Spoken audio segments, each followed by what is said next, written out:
Master minds commerce చదవాలనుకునే 10th inter విద్యార్థుల తొలి ఎంపిక.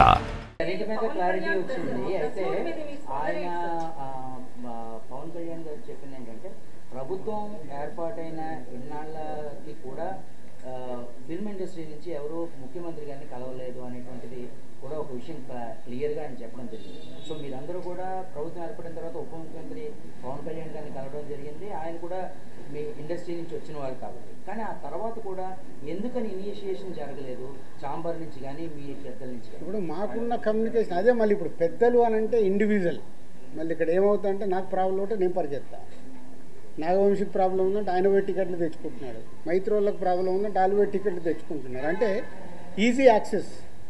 నా ప్రాబ్లం కదా ఇది, నేనే వెళ్ళాలి కదా అని ఇండస్ట్రీ తరఫున డ్రైవ్ చేసి తీసుకెళ్లాల్సింది ఓన్లీ ఛాంబర్ ఆర్ ఇప్పుడు ఆర్టిస్టుల సైడ్ అంటే మూవీ ఆర్టిస్ట్ అసోసియేషన్. ఛాంబర్ ద్వారా అడిగితే 2 సార్లు మేము కలవడం జరిగింది. ఎఫ్డీసీ ద్వారా అడిగాము అపాయింట్మెంట్, మాకు ఇంకా అపాయింట్మెంట్ రాలేదనేది వాళ్ళ దగ్గరికి వెళ్ళి వచ్చింది. ఎందుకంటే నేను లాస్ట్ ఇయరే ఛాంబర్ ప్రెసిడెంట్. వన్స్ నేను ఛాంబర్ ప్రెసిడెంట్ నుంచి బయటకు వచ్చాక ఎఫ్డీసీ చైర్మన్ అయ్యాను. కాబట్టి నా ఫోకస్ దగ్గర. సో ఇక్కడ ఎఫ్డీసీ చైర్మన్ నా పనులు చేసుకుంటే ఫోకస్. మాకు ప్రాబ్లం ఉన్నప్పుడే ఛాంబర్కి వెళ్తాం. ఇది నిజం, దీంట్లో ఏం అబద్ధం లేదు. మాకు ప్రాబ్లం లేకుంటే ఎవ్వరము ఆ ఈసీ మీటింగ్కి వెళ్ళి అటెండెన్స్ వేసి బయటకు వచ్చేస్తాం. ఇప్పుడు కళ్యాణ్ గారికి ఏదైనా కోపం వస్తే పెద్దన్న అన్నాను కదా, పెద్దన్న తిడతాడు, పడతాము, ఏముంది. వాళ్ళ హర్ట్ అయ్యారు కళ్యాణ్ గారు, హర్ట్ అవుతే మమ్మల్ని తిట్టే అధికారం వరకు ఉంది కదా, అట్లా ఆలోచిద్దాం. కళ్యాణ్ గారి గురించి నేను 22 ఏళ్ళ నుంచి చూస్తున్నాను. ఆయన కోపం వచ్చినప్పుడు ఆయన కోపపడేలాగా ఎపిసోడ్ జరిగింది, కానీ వారి సినిమానే టార్గెట్ చేశారనేది ఒక నెగిటివ్గా వారి దగ్గరికి వెళ్ళింది. అది కాదు ఇది ఇక్కడ జరిగింది. June 1 థియేటర్లు బంద్ అని మీరందరూ హెడ్లైన్స్ ఇవ్వడమే మేజర్ ప్రాబ్లం. అక్కడే ఒక సమస్య అండి. అక్కడే ఒక సమస్య. ఛాంబర్ సరిగ్గా ఎఫిషియెంట్గా రెస్పాండ్ అవ్వకపోవడం వల్లనే ఇది జరిగిందని మేమంటే దానికి మీ సమాధానం ఏంటి? నాకు తెలియదు కదా, నాకు తెలియదు. నేను ఇప్పుడు నీకు ఎలా నేను కన్క్లూజన్ ఇస్తాను? లోపల ఏమి జరిగింది మీకు ఒకటి, మీరందరూ ప్రాపర్గా మీకు కమ్యూనికేషన్. ఎస్, ఇప్పుడు అక్కడి నుంచి ఒక ప్రెస్ నోట్ వచ్చింది. ఇప్పుడు ఏపీ గవర్నమెంట్ నుంచి మినిస్టర్ గారి దగ్గర నుంచి ఒక ప్రెస్ మీట్ వస్తే ఆ ప్రెస్ మీట్ ఎంత అందంగా ఉంది. మేము ఛాంబర్ కూడా అదే చెప్తాం, ఏదున్నా పేపర్ మీద ప్రెస్ మీట్ లాగా పంపించండి అని. అక్కడ ఉండే 20-25 మంది బయటకు వచ్చి ఎవరికో తెలిసిన వాళ్ళకు ఒక న్యూస్ కమ్యూనికేట్ చేస్తారు. లోపల ఏం జరిగింది తెలుసా ఇది అని, అది హైలైట్ అవుతుంది. వెనకాల జరిగిన స్టోరీ లేకుండా ఓన్లీ క్లైమాక్స్ చెప్తేలా సినిమా అర్థం కాదు కదా. ఓన్లీ క్లైమాక్స్ ఒకటి వింటే సినిమా అంతా చూస్తే కదా. నేను అందుకే లోపల ఉన్నాను కాబట్టి చెప్తున్నాను. ఇది చెప్పడానికే ఈరోజు నేను ప్రెస్ మీట్ పెట్టింది. లోపల ఏం జరిగింది, ఈ ఎపిసోడ్ ఎలా స్టార్ట్ అయింది, ఎవరి దాలు భుజాలు తడుముకుంటున్నారు, నాకెందుకు. థియేటర్లు బంద్ లేదు అని చాంబర్ వెంటనే ప్రతిస్పందించిన ఇంతవరకు నేను అదే కదా చెప్తా ముందు. అంటే అక్కడ ఎగ్జిబిటర్స్ ఒకలాగా ఉన్నారు, ప్రొడ్యూసర్స్ ఒకలాగా ఉన్నారు, డిస్ట్రిబ్యూటర్స్ ఒకలాగా ఉన్నారు. ఛాంబర్ ఏం చూస్తుంది, ఛాంబర్కి అక్కడ లెటర్లో క్లియర్గా ఉంది, కమ్యూనికేషన్ ఈజ్ ఇంపార్టెంట్. వాళ్ళు చేసుంటే ఇవి చర్చలు జరుగుతున్నాయి, చర్చలు ఫలించకుంటే ఇది అండర్లైన్, చర్చలు ఫలించకుంటే వాళ్ళు థియేటర్లు మూసుకుంటామంటున్నారు. ఇది ఎక్కడుంది? June 1 థియేటర్లు బంద్, June 1 థియేటర్ బంద్, June 1 ఇదే. రాజుగారు 2 డౌట్స్ అండి. ఇండస్ట్రీలో మాట్లాడుకున్న 2 క్వశ్చన్లు అడుగుతాను, మీరు మీకు ఇబ్బంది రాకపోతే అడగండి. ఉపయోగపడేది ఉంటే అడగండి, కాంట్రవర్షియల్ పాయింట్స్ అడగండి. లేదండి, ఏంటంటే సెక్టార్ చైర్మన్ రాంప్రసాద్ గారి చేత మీటింగ్ పెట్టించింది దిల్ రాజు గారే అని చెప్పి ఒకటి. రెండోదేమో రెండో మీటింగ్ జరగగానే శిరీష్ గారు బయటకు వచ్చి ఇక్కడ ఏదన్నా మాట్లాడుకోనివ్వండి, బట్ June 1 నుంచి బంద్ ఉంటుంది, అది తెలంగాణ మాట, సునీల్ గారి మాట, శిరీష్ మాట ఒకటే అని అన్నట్టు. ఈ 2 ప్రచారాలు ఇండస్ట్రీలో ప్రొడ్యూసర్లు మాట్లాడుకుంటారో డిస్ట్రిబ్యూటర్లు మాట్లాడుతారు. నేను ఇందాక చెప్తున్నా కదా, ప్రచారం అని అంటున్నారు. ప్రచారంలో నిజం ఎంత ఉంది, ఉందో లేదో మీరు చెప్పండి. ఎవరికి తెలుసు అది నిజం ఉందా లేదా అని ఎవరికి తెలియదు కదా.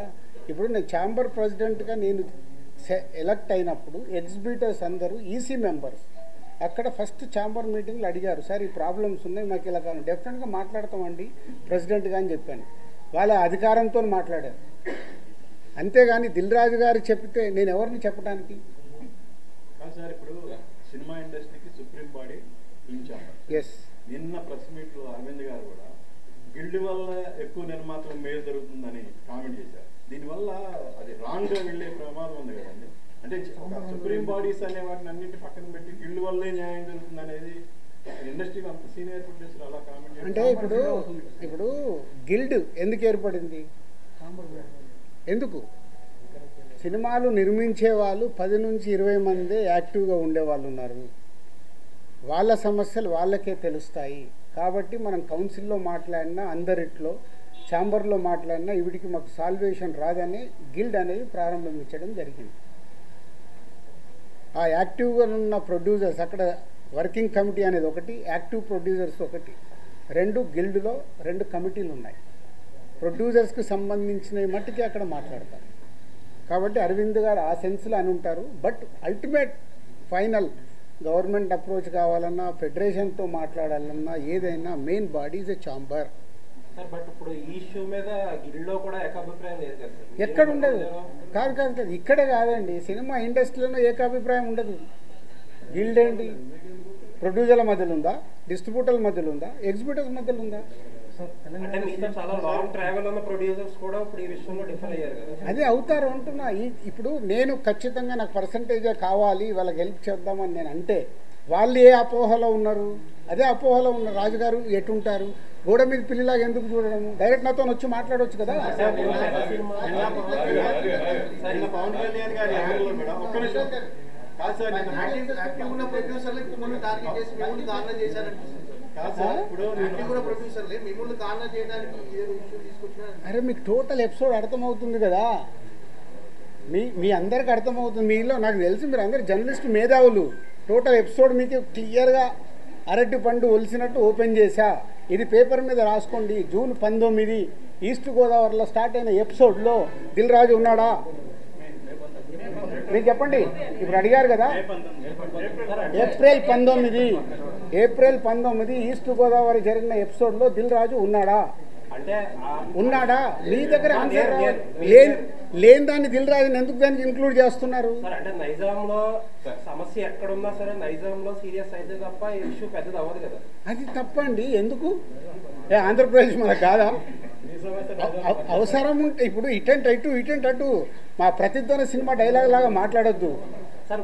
ఇప్పుడు నా దగ్గర టోటల్ వీడియోలు కూడా పెట్టా. ఏప్రిల్ 19 వాళ్ళ మీటింగ్లో ఏం జరిగింది. ఆ వ్యక్తి సత్యనారాయణ, డిస్ట్రిబ్యూటర్, ఎగ్జిబ్యూటర్, జనసేనలో కీలక వ్యక్తి అయినా.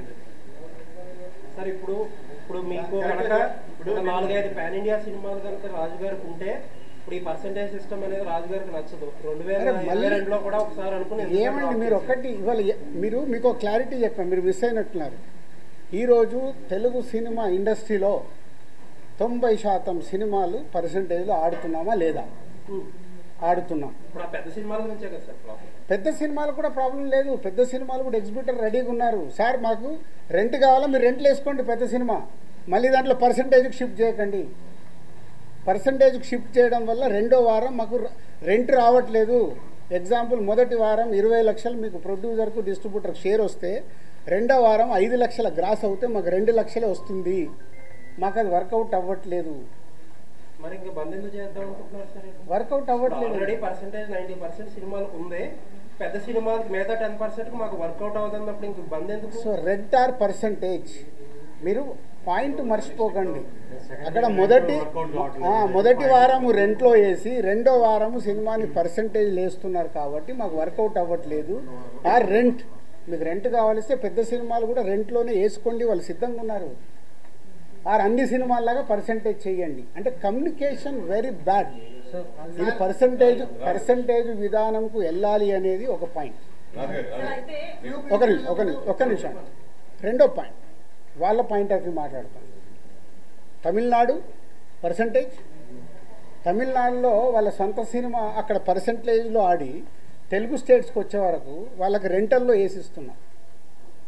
కర్ణాటక పర్సంటేజ్, కేజీఎఫ్ కానీ కాంతారా కానీ వాళ్ళు అక్కడ పర్సంటేజ్లో ఆడుతూ ఇక్కడ రెంటల్లో వేసిస్తున్నాం. నార్త్ ఇండియా మొత్తం పర్సంటేజ్, యానిమల్ సినిమా మేము డిస్ట్రిబ్యూట్ చేశాము, ఇక్కడ రెంటల్లో వేపించి ఇచ్చాము. ఓవర్సీస్ అంతా పర్సంటేజ్. మన సినిమా ఆడుతున్న ప్రపంచమంతా పర్సంటేజ్ ఉంది.